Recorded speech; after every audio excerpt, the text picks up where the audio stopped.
Hayır efendim. Ey kılıçlar, altınlar, melhemler, hırmağın parmağın yar kırmızı.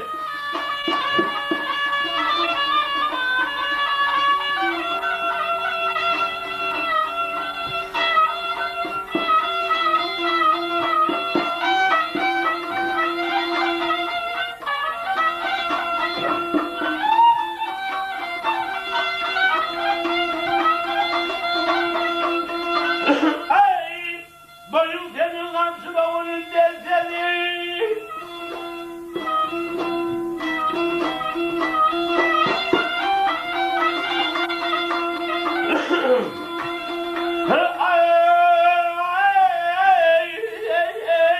Aklın senin o zamanı yar bizleri.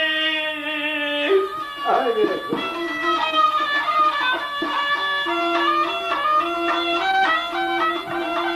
Hey garip gönlüm sınmak yar hastasılar.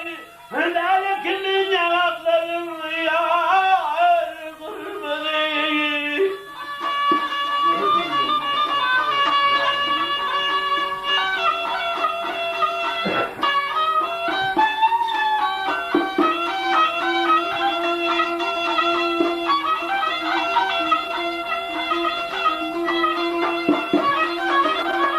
Hey gel Feridat otur beni bu anda da.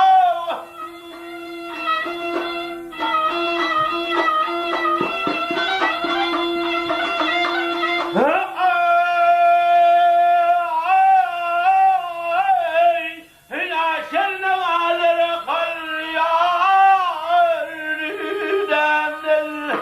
Hayır efendim.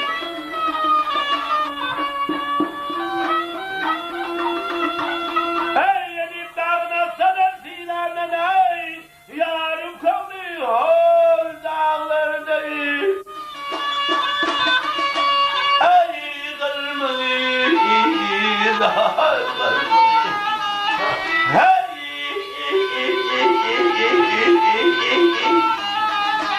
bavul bavul parmağı kırmızı.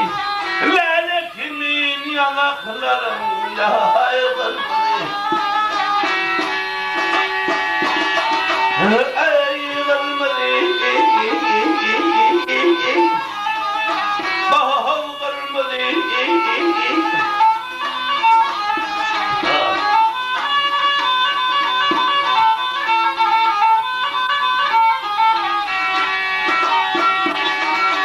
Lalekimin dudakların kırmızı. Doğul bağının parmağın yar kırmızı.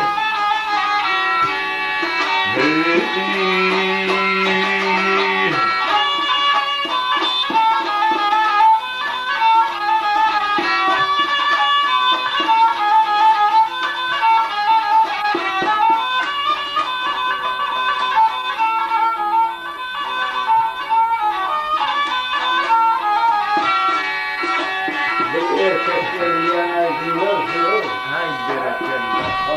Erkeklerin yanaydılar diyor.